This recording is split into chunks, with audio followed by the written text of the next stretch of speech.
Hello everyone, welcome all of you to our next video or next lecture. As we know that we have started the first topic, that is introduction to micro and macroeconomics. In that introduction to micro and macroeconomics, we have discussed the meaning of microeconomics and the definitions of microeconomics. After these 2 points, the next point is scope of microeconomics. What is meant by scope of microeconomics is that what are the things that we study in microeconomics, that is known as scope of microeconomics. So let's start with the point.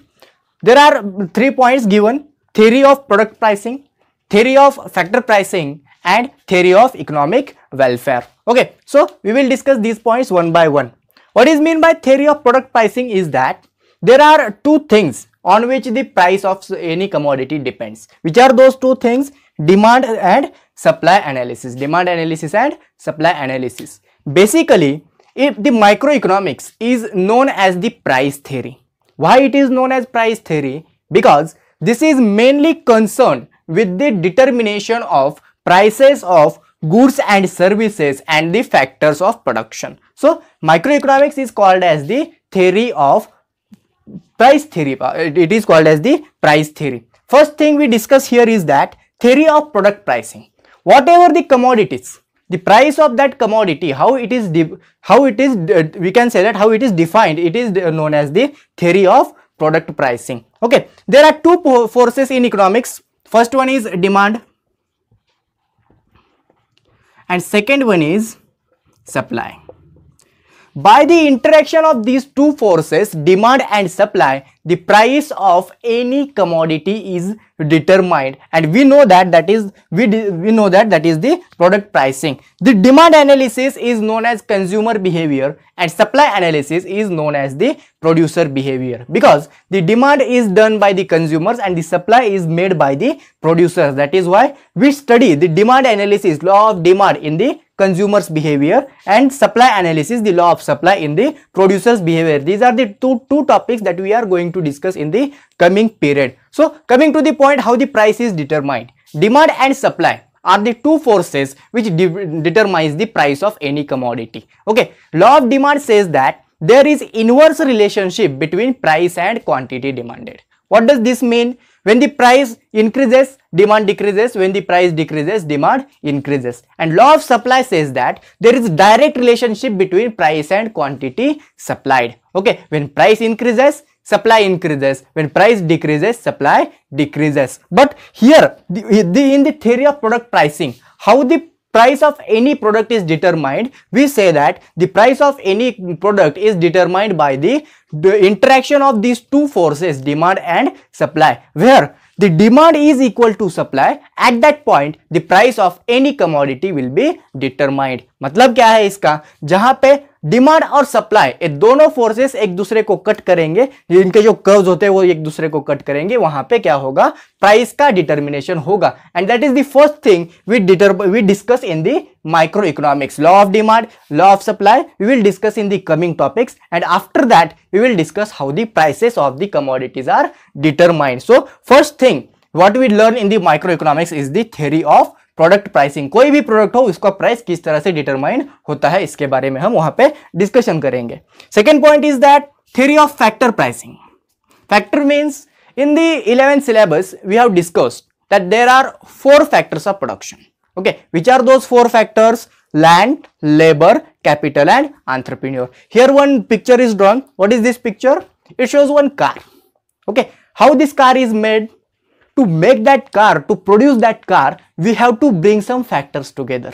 Okay, the entrepreneur, the businessman have to bring some factors together. Okay, which will be those factors? Land, labor, capital and entrepreneur. For establishing a factory, for establishing a plant, what is needed is that land is needed. Okay, then to work there in that particular plant or in that particular company, what is needed? Labors are required. Okay, labors means we can say that from the top level management to the bottom level labors, all these things are called as the labor in this particular definition. Then capital. Okay, to establish any plant, to make the production, if the entrepreneur do not have the money, he has to borrow from somewhere. Okay, there are multiple financial institutions available, multiple banks available. He can draw the money from anywhere, and he have to pay some reward for that. The next one Entrepreneur means the businessman, or we can say that entrepreneur is the coordinator of all these factors of production. He brings all these factors of production together, and then the production can be started. So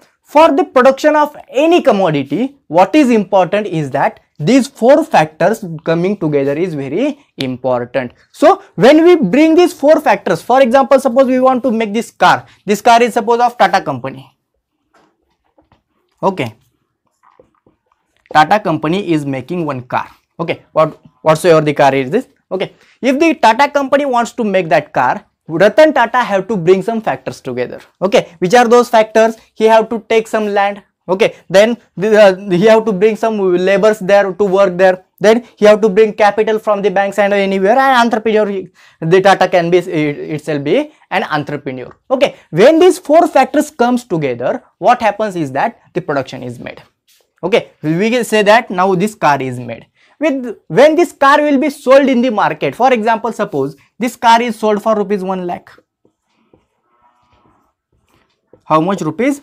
For 1 lakh. It can be a nano car. Okay, that nano car is sold for rupees 1 lakh in the market. When the Tata company gets rupees 1 lakh, these total 1 lakh rupees are not for themselves. Okay, they have to divide or distribute these 1 lakh rupees between the factors of production. Okay, which are the factors of production? Land, labor, capital and entrepreneur. For example, suppose they have given rent of rupees 10,000. Then for the labor, suppose 50,000 rupees is given. Then for remaining, I think capital के लिए उन्होंने कुछ suppose 10,000 rupees दिए. Okay, what is the remaining amount here? 30,000 rupees. Okay, I will write here. Now, for the factors of production, we have to give some reward. Okay, what will be that reward? For the rent will be given for the land. Then for the labor, wages will be given. For the capital, interest will be given. And for the entrepreneurs, what will remain? The remaining will be the profit of the entrepreneur. That is known as theory of factor pricing. It will discuss how the rewards of the factors of production. What is the reward for the land here? 10,000 rupees. Then for the labor, 50,000 rupees. For the capital, 10,000 rupees. And for the profit will be 30,000 rupees. How these things are divided or distributed between the factors of production, that is the thing we discuss in the microeconomics, and that is known as theory of factor pricing. मतलब जो factors of production हमने लाए हैं उनको किस तरह से पैसा दिया जाएगा, इसको हम क्या कहते हैं? theory of factor pricing. So this is the second part of our study. Next one, theory of economic welfare. Theory of economic welfare, what does this mean? We know that in any economy the resources are limited and the wants are unlimited. So to make the production, we have to use the resources optimally. We have to make the use of resources optimally. Optimum use of resources means we have to produce maximum possible amount of goods and services from the available resources to maximize the satisfaction of the people. Maximization of satisfaction of the people of the society is known as theory of economic welfare.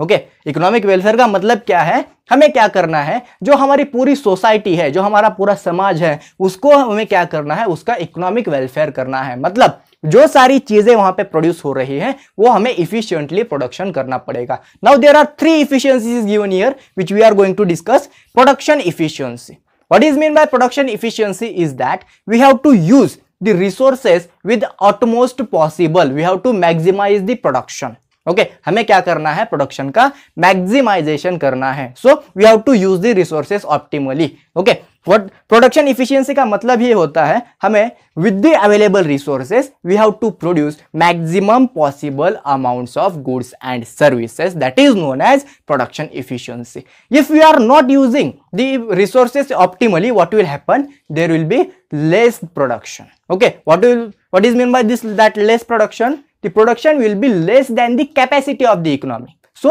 we have to utilize the capacity of the economy to its maximum point, and when we will utilize that capacity to its maximum point, it will be called as the production efficiency. Then consumption efficiency. When we produce the goods and services, we have to distribute all those goods and services among the people in an equal manner. Okay, we do not left, we cannot leave any person without the consumption of any commodity, and that is known as consumption efficiency. Okay, we have to distribute the income of the country in a very just manner, or we can say that very lawful manner to make the consumption efficiency possible. We have to maximize the satisfaction of the society, not of individual person. That is known as consumption efficiency. Okay, जो भी goods and services हमने produce की है उसको हमें इस तरह से डिस्ट्रीब्यूट करना पड़ेगा कि ज्यादा से ज्यादा सोसाइटी का सेटिस्फैक्शन मैक्सिमम हो सके, और उसको हम क्या कहते हैं, कंजम्पशन इफिशियंसी. और ओवरऑल इकोनॉमिक इफिशियंसी का मतलब क्या होता है, what is mean by this overall economic efficiency is that we have to produce the maximum possible commodities and have to distribute these commodities to the society in such a manner that the satisfaction of the society will be maximized, and that is known as overall economic efficiency. We cannot leave the resources without utilization, and we cannot leave the people without the consumption of the commodities when those commodities are produced, and that is known as overall economic efficiency. इसको overall economic efficiency कहा जाता है. So these are the three things which we discuss in the economics. In the coming topics we will discuss these points in detail. For the time, thank you.